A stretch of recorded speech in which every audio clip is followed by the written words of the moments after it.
The political earthquake, Trump's return to power. There's something electrifying about the early days of a new year in America, especially when it marks the return of a political force as seismic as Donald J. Trump. The air in Washington crackled with tension as the world watched history unfold. The stagnation of the previous administration had drained the country's spirit, but now, with one oath, one raised hand, and one triumphant smirk, everything changed. The fire had been reignited. America was back. As Donald Trump stepped onto the inauguration stage, he was not just reclaiming power. He was declaring war on an establishment that had fought tooth and nail to bury him. His hand rose high, steady, unwavering, as he took the oath of office for the second time. The crowd erupted, a thunderous roar echoing across the National Mall. It wasn't just celebration, it was vindication. Every flag waved with renewed purpose. Every cheer carried the weight of 4 years of resilience. The faces in the audience weren't just supporters. They were soldiers in a movement that had refused to be silenced. Meanwhile, across town, in the headquarters of every major news network, the atmosphere was anything but celebratory. Editors at CNN, MSNBC, and the New York Times sat frozen, watching the broadcast in stunned silence. The words President Trump flashed across their screens like a nightmare they had prayed would never return. Some clenched their fists, others muttered curses under their breath. How had this happened? How had they lost control? But the answer was simple. The American people had spoken. Unlike his first inauguration, this wasn't a man stepping into uncertain waters, facing the swamp with cautious optimism. This was a battle-hardened warrior, returning with a sharpened sword, prepared for the fight of his life.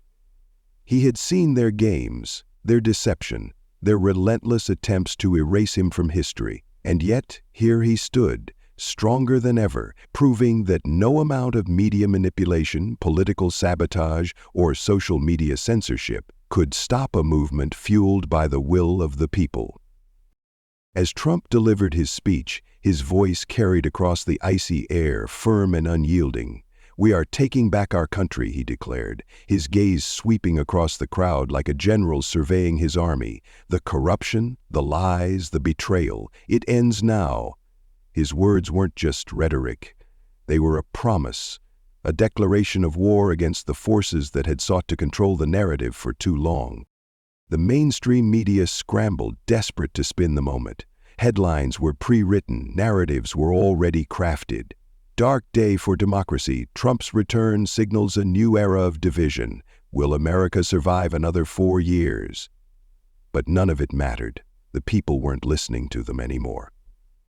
Because Donald J. Trump wasn't just back. He was unstoppable. The media bombshell. Trump's White House declares war on the press. The ink on Trump's oath had barely dried when the first political detonation shook Washington to its core. This wasn't just another day in the White House. This wasn't business as usual. The press corps had gathered in the James S. Brady press briefing room, eager to begin their usual games of entrapment with the new administration. But what they got instead was a bombshell that sent shockwaves across the media landscape. At precisely 9 a.m., White House Press Secretary Karoline Leavitt took the podium, her expression calm but unreadable. The tension in the room was palpable. The Associated Press, CNN, the New York Times, journalists from every major network sat poised, waiting for their first real chance to pounce. What they didn't expect was the ground-shattering announcement that would flip their world upside down. "With immediate effect," Karoline began, her voice sharp and unwavering, "the Associated Press will no longer have access to White House press briefings." The room froze. For a moment it was as if time had stopped. Laptops remained untouched. Pens hovered in mid-air. You could hear the sharp intake of breath from stunned reporters as the reality of what had just been said crashed down upon them. Then chaos erupted. Voices overlapped in a cacophony of outrage. Questions were fired off like bullets. "You can't do this. This is an attack on democracy. Are you silencing the press?" Karoline remained stone cold. She let the noise swell, let the journalists fume, let the tension rise until the moment was just right. Then she delivered the knockout blow. Covering the President of the United States is a privilege, not a constitutional right. Silence. It was a simple statement, but its impact was nuclear. The very foundation of the mainstream media's self-proclaimed dominance trembled beneath them. For decades they had dictated the rules, shaping public perception with carefully curated narratives, branding themselves as the gatekeepers of truth. But now, for the first time, they were the ones being locked out. A CNN reporter, his voice trembling with barely restrained fury, managed to speak through clenched teeth. "This is blatant censorship." Karoline met his glare with a quiet smirk. "Censorship? No. This is accountability." More gasps.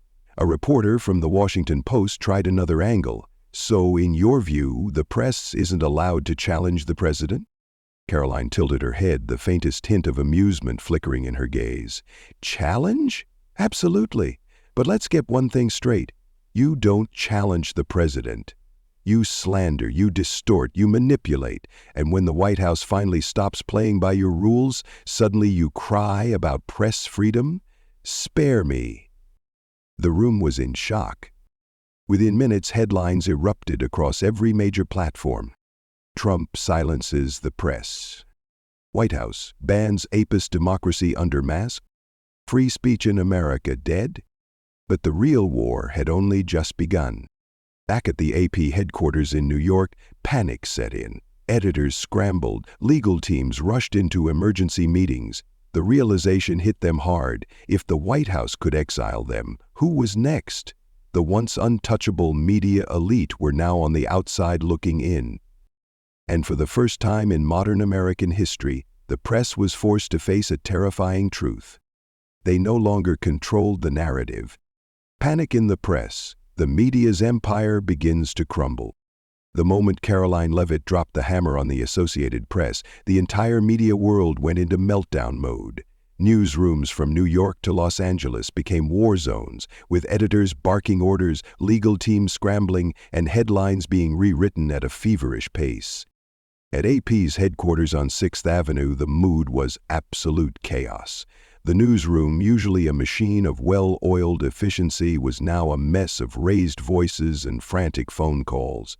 "They can't do this! This is the White House! We're the Associated Press, for God's sake!" a senior editor roared, slamming his fist onto his desk. Others furiously refreshed their inboxes, waiting for guidance, any guidance, on how to contain this disaster. Meanwhile, in Washington, Democratic lawmakers were foaming at the mouth. Within 24 hours, CNN and MSNBC were flooded with furious Democratic officials, each more outraged than the last. "This is a dark day for democracy," Senator Richard Blumenthal declared on CNN, his voice heavy with the solemnity of a funeral eulogy. "Trump is building a dictatorship," Alexandria Ocasio-Cortez shrieked on Twitter, her post instantly amplified by thousands of furious retweets. "We cannot allow the White House to strangle the free press," Adam Schiff fumed on MSNBC, jabbing his finger at the camera like a prosecutor at trial. They demanded investigations, they screamed for hearings, they called for emergency legislation. But there was one thing they didn't do. They didn't mention that in 2013, under the Obama administration, the DOJ had spied on AP journalists. They didn't bring up how big tech had worked overtime to suppress inconvenient stories for the Democrats. They didn't talk about how, for years, conservative outlets had been locked out of the press room altogether. Because in their world, press freedom only mattered when it benefited them. But this time, they weren't the ones in control. A media monopoly begins to crack. While CNN, MSNBC, and the New York Times went into full-blown hysteria, the right-wing media barely suppressed their glee. If the mainstream press was mourning the loss of their media empire, conservative outlets were celebrating the downfall of a corrupt dynasty. By noon, Tucker Carlson was on air, barely containing his amusement. "So let me get this straight," he began, leaning forward with his signature smirk. "After years of rigging narratives, smearing conservatives, and gaslighting the American people, the Associated Press is now shocked. Shocked, I tell you, that they are no longer entitled to a front-row seat in the White House?" Over at Breitbart, headlines dripped with sarcasm. "The fall of the media aristocracy. AP gets a taste of reality. Trump ends the press monopoly. Legacy media throws tantrum." Breaking: White House discovers it doesn't have to host its own enemies. Ben Shapiro, never one to miss an opportunity, tore into AP's self-inflicted meltdown with brutal precision. "Remember when the media claimed Trump was attacking the free press just because he called them out on their lies?" he asked his audience. "Now they're acting like not getting invited to a party is the same as being exiled from society. What a joke." On social media, the reaction was pure carnage. The phrase "press privilege isn't a right" trended on X, formerly Twitter, fueled by thousands of posts mocking AP's overblown reaction. The AP still exists. They can still publish. They can still whine. They just have to do it from outside the White House. Cry harder. Matt Walsh, The Daily Wire. "Oh no! AP got treated the way conservative outlets have been treated for decades. Quick, someone call the democracy police." John Davis, The Federalist. For years, conservative outlets had been branded as fringe media, while CNN, the New York Times, and MSNBC monopolized access to power. Now, watching AP and its allies experience a fraction of the discrimination they had dished out for decades, the reaction was a mix of vindication and pure schadenfreude. The message was clear. The game had changed. Inside the White House, Karoline Leavitt holds the line. As the press meltdown continued, Karoline Leavitt remained unshaken.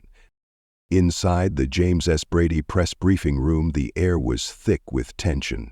The usual faces: CNN, MSNBC, The Washington Post were present, but for the first time they weren't the overwhelming majority. Independent journalists had been given seats, a sight that would have been unthinkable in previous administrations. Meanwhile, just outside the doors, AP reporters lurked, watching through the cracks, like exiles peering into a kingdom they once ruled. Then the doors swung open. Karoline Leavitt entered, her movements precise, controlled, deliberate. She took her place at the podium, calm, confident, and completely in control. Then, with a single sentence, she sent a final shockwave through the room. "Welcome to a new era of White House journalism." Some reporters furrowed their brows. Others leaned back in their seats, bracing for the next blow. But Karoline wasn't finished. For too long, the White House Correspondents Association has dictated who gets access to this room, who gets to ask questions, who gets to shape public perception. That era is over. A wave of uneasy glances rippled through the room. Some journalists whispered to one another, unsure if they had heard her correctly. Karoline continued, her voice unwavering. "This press room is meant for journalists, not activists disguised as reporters. If you are here to ask real, substantive questions, then you will have your place. But if you are here to stage performances for viral clips and media theatrics, then I suggest finding a new platform."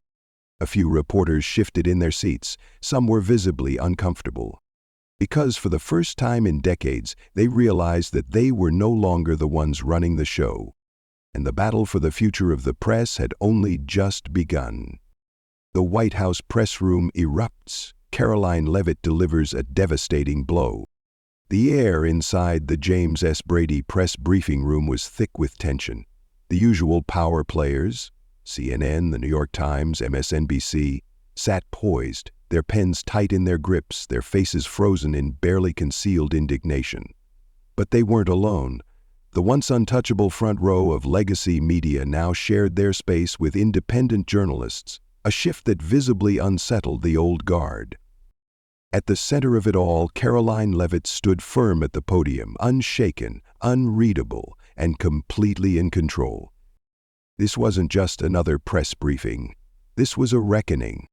She had already sent shockwaves through the media world by declaring the Associated Press no longer had front-row privileges. The resulting media firestorm had been deafening, with outraged reporters screaming about attacks on democracy, while conservative outlets laughed at their manufactured hysteria. But now, the real battle was about to begin. CNN's Kaitlan Collins takes her shot and misses. From the front row, CNN's senior White House correspondent Kaitlan Collins narrowed her eyes, adjusting the microphone with a quiet, seething determination. She had spent years turning press briefings into battlegrounds, baiting previous White House press secretaries with loaded questions, then twisting their responses into scandalous headlines. And today she was determined to corner Karoline. She leaned in, her voice calculatedly sharp. "Are you saying mainstream journalists aren't professional enough to report from the White House?" A few murmurs rippled through the room, a mixture of anticipation and tension. Collins smirked slightly, convinced she had landed a solid hit. But Karoline didn't flinch. Instead, she let out a quiet, knowing chuckle, the kind that sent a cold chill down her opponent's spine. She tilted her head slightly, lips curling into a razor-sharp smile. "Oh, no, Kaitlan, I'm not saying you're unprofessional." A beat of silence. "I'm simply saying you're not objective." The impact was instantaneous. A few independent journalists stifled chuckles, while Collins' smirk faltered for just a split second. But Karoline wasn't done. She leaned forward, her voice cool but lethal. "If CNN really wants White House updates, I can send you a daily newsletter. Or better yet," she paused for effect, her gaze unwavering, "I'd be happy to read them to you over a private Zoom call, so long as you promise not to distort my words." Laughter erupted from the back of the room. Some independent reporters outright grinned, while others from the legacy media sat frozen, their jaws tightening in barely contained frustration. Collins's fingers tightened around her pen, her usual self-assured expression now wavering. The media monopoly cracks further. From the back of the room, Elliot Monroe from the New York Times saw his chance to regain control. Unlike Collins, he didn't charge blindly into battle. He was more calculated, his attacks carefully planned, deliberate, deadly. He cleared his throat, his tone cool and composed. "Miss Leavitt, isn't the White House deciding who gets access to these briefings a form of censorship?" Silence. A flicker of anticipation crossed the room. Reporters leaned in, expecting Monroe to land the hit Collins had failed to deliver. But Karoline was ready. Her gaze locked onto Monroe's, unblinking, unmoved. Then, with deliberate precision, she delivered the final blow. Freedom of the press does not mean freedom to distort the truth. The room tensed. Some journalists shifted uncomfortably, their eyes darting to their notes. Monroe's jaw clenched ever so slightly, but Karoline wasn't finished. She took a step forward, her voice lowering just enough to make every syllable hit like a hammer. "Tell me, Elliot, when Twitter, Facebook, and YouTube simultaneously removed a sitting U.S. president's account, did you call that censorship?" Monroe's face hardened, but he said nothing. "When your publications buried the Hunter Biden laptop story before the 2020 election, was that censorship?" A few reporters glanced away, suddenly very interested in their notepads. Karoline let the silence stretch before delivering the final crushing line. "For years, the media has operated under a system where it alone decides what is newsworthy. That monopoly is over. The White House press corps finally understands they're no longer in control." A hush fell over the room. For the first time in years, the legacy media realized they weren't in control anymore. They were so used to dictating the rules, controlling the questions, manipulating the narratives. But today, that grip was breaking. Karoline stepped back, scanning the room one final time. Beyond the large windows, the Washington, D.C. skyline was bathed in the warm hues of the setting sun. The fiery streaks stretched into the horizon, like the lingering echoes of an irreversible shift. She turned, her voice calm but unyielding. The media hasn't lost its power. It is simply learning to exist in a world where its power is no longer absolute. With that, she walked away from the podium, leaving behind a room full of silent, unsettled faces. The battle for the press had only just begun. The press scrambles as Karoline Leavitt delivers another devastating blow. The White House press room was still reeling from Karoline Leavitt's unapologetic takedown of Kaitlan Collins and Elliot Monroe. The once dominant mainstream media outlets, CNN, the New York Times, MSNBC, had been left speechless, caught in their own web of selective outrage. But they weren't ready to surrender just yet. If they couldn't defeat Karoline in open combat, they would try a different strategy, shifting the battlefield. A desperate attempt at damage control. Behind the scenes, the legacy media was in chaos. Editorial rooms were filled with frantic calls, furious debates, and last-minute narrative adjustments. "We need to change the angle," barked a senior producer at CNN, pacing the room. "We can't let them frame us as the bad guys." At the New York Times, a strategic meeting was underway. One editor slammed a report onto the table, his frustration evident. "We need to remind people that this is about free speech. We're the press. This is bigger than just White House access." But even their most trusted narratives were crumbling.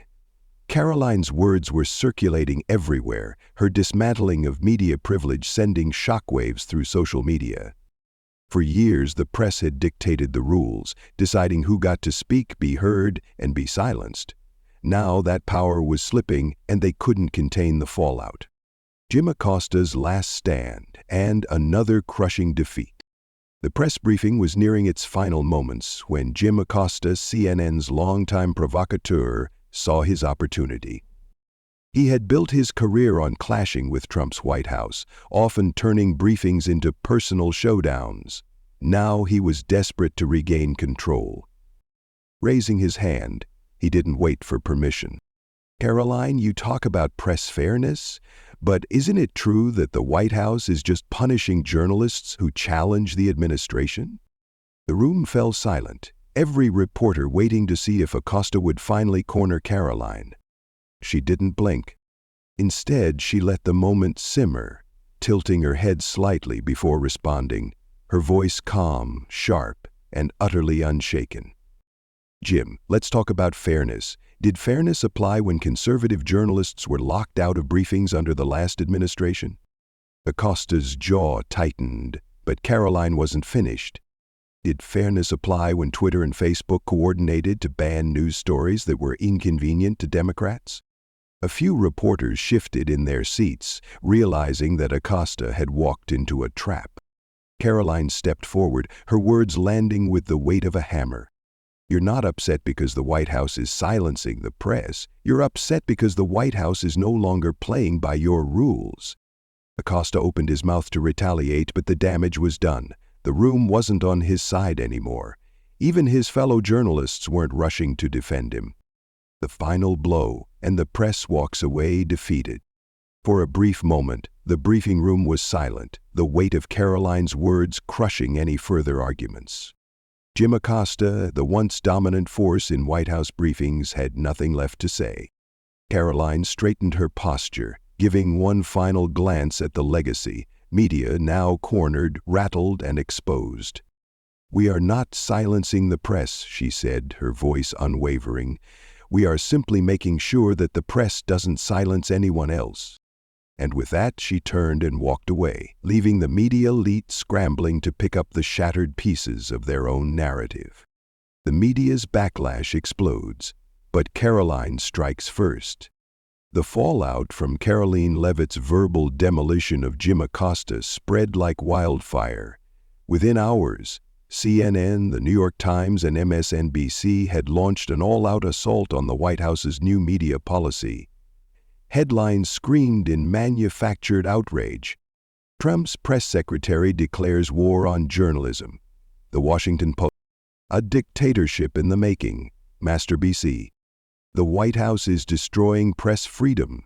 CNN. Segments ran back to back, featuring media personalities fuming with righteous indignation. "We are witnessing the erosion of democracy," Rachel Maddow declared, her voice dripping with alarm. "If they can do this to AP, they can do it to anyone." Over at the New York Times, an op-ed labeled "Karoline Leavitt, the most dangerous press secretary in modern history," warning that her unprecedented assault on the free press was a clear sign of authoritarian rule. But while the mainstream media was screaming into the void, Karoline wasn't scrambling for damage control. She wasn't apologizing, she wasn't retreating. She was preparing to strike again. Karoline's counterattack, a masterstroke of strategy. Instead of engaging with the hysteria, the White House launched a counteroffensive, this time on their terms. That evening, Karoline sat down for a one-on-one interview with Tucker Carlson. The contrast was staggering. The media was frothing at the mouth, hysterical and incoherent. Karoline, on the other hand, was poised, deliberate, and devastatingly effective. As soon as the cameras rolled, Tucker leaned in, his expression one of amused curiosity. "Karoline, CNN is calling you a threat to democracy. Do you have a response?" Karoline smirked, shaking her head slightly. "A threat to democracy?" she repeated, her voice calm but cutting. "Let me tell you what a real threat to democracy looks like." She lifted her tablet, tapping the screen. On cue, the screen lit up with headlines from the past 5 years. Twitter censors Hunter Biden laptop story. Big tech colludes to deplatform sitting president. Obama admin caught spying on AP journalists. Karoline turned back to the camera. "You want to talk about a threat to democracy? Let's start with how the media has manipulated public discourse for decades." The segment went viral immediately. Within hours, hashtags like "press privilege is over" and "fake news meltdown" dominated social media. The legacy media realizes they've lost. As Karoline exposed their hypocrisy on national television, something shifted. The mainstream press, so used to dictating the narrative, suddenly realized they weren't in control anymore. For the first time in years, they weren't the ones asking the questions. They were the ones being questioned. The media's desperation reaches a boiling point. Karoline holds the line.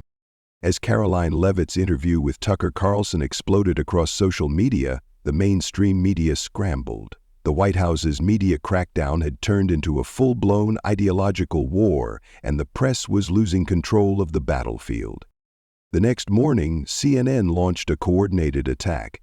Their top anchors, Don Lemon, Jake Tapper, and Brianna Keilar, parroted the same outrage script, barely masking their panic. "This administration is silencing journalists," Tapper bellowed, his fists clenched as he stared into the camera. "Karoline Leavitt is systematically dismantling the free press." Over at MSNBC, Joy Reid went even further, her voice laced with outright hysteria. "This is fascism, plain and simple," she cried. First they silenced the Associated Press. Now they're attacking CNN, the New York Times. Who's next? This is how dictatorships begin. Karoline strikes again, with zero mercy. But Karoline was ready. That afternoon at the White House press briefing, she strolled onto the podium, not rattled, not defensive, but unshaken. The press fell silent. She let the tension build, then spoke, her words landing like precision strikes. "I've heard the media's concerns," she said, her voice steady. "So let me clarify. No one is being silenced." She paused, her sharp gaze scanning the room. The Associated Press, CNN, MSNBC, the New York Times, they are all free to write whatever they want. A few reporters shifted uncomfortably, sensing what was coming. "What they're really upset about," Karoline continued, "is that for the first time in decades they don't control the conversation." The room froze. Jim Acosta's hand shot up, his expression one of forced indignation. "So you admit the White House is punishing certain news outlets?" Karoline tilted her head slightly, her lips curling into a knowing smirk. "Jim," she said, her voice dripping with mock sympathy, "you're still here, aren't you?" The room erupted into whispers. Even CNN's own reporters looked visibly stunned. She had turned the entire narrative against them. The press had walked into the briefing room expecting a fight, but once again Karoline had played them like amateurs. The mainstream media wasn't being silenced. They were just no longer untouchable.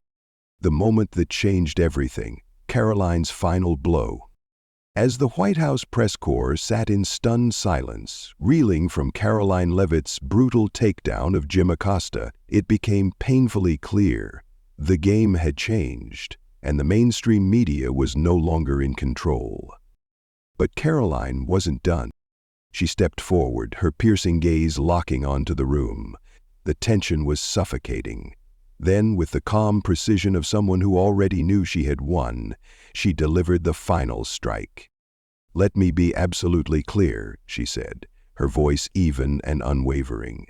"The media in this country has had unchecked power for decades. You have dictated what the public sees, what they believe, and who they are allowed to question."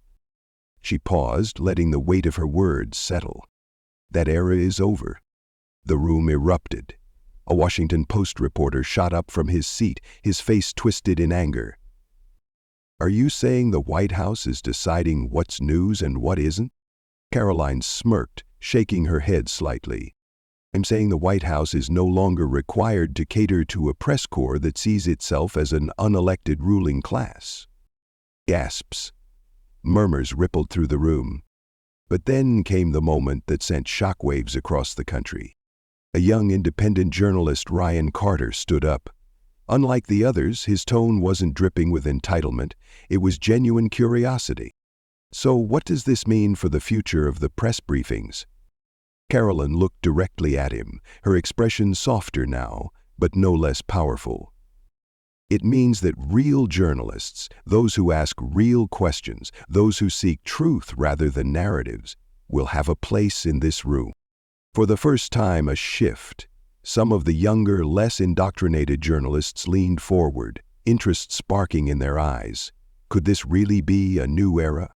Meanwhile, on CNN and MSNBC, the meltdown was in full force. Anchors raged, headlines screamed. The end of democracy. Karoline Leavitt destroys press freedom. But outside the media bubble, the American people saw something else. For the first time in decades, the White House wasn't bending to the media's will. And in that moment, the press corps realized the unthinkable. Karoline Leavitt hadn't just changed the rules. She had rewritten the entire game. Lessons from a political power shift. How to navigate challenges in today's world. The return of Trump and Karoline Leavitt's battle with the media highlight a fundamental truth. Power dynamics are always shifting, and those who adapt are the ones who thrive. Here's what we can learn and apply in daily life. Control your own narrative. Karoline didn't let the media define her, she defined herself. In life, don't let others dictate your worth or your story. Whether at work, in personal relationships, or online, take control of your own message and stand firm in your values. Power isn't given, it's taken. Trump's return wasn't about luck, it was about persistence. Success isn't handed to you. You must seize opportunities even when the odds seem stacked against you. If doors close, find another way in. Silence is a strategic weapon. Melania Trump, Trump himself, and Karoline Leavitt all knew when to speak and when to let the opposition self-destruct. Not every battle requires an immediate response. Sometimes the best move is to observe, prepare, and strike when it matters most. Be unapologetically strong. When faced with opposition, confidence is your best armor.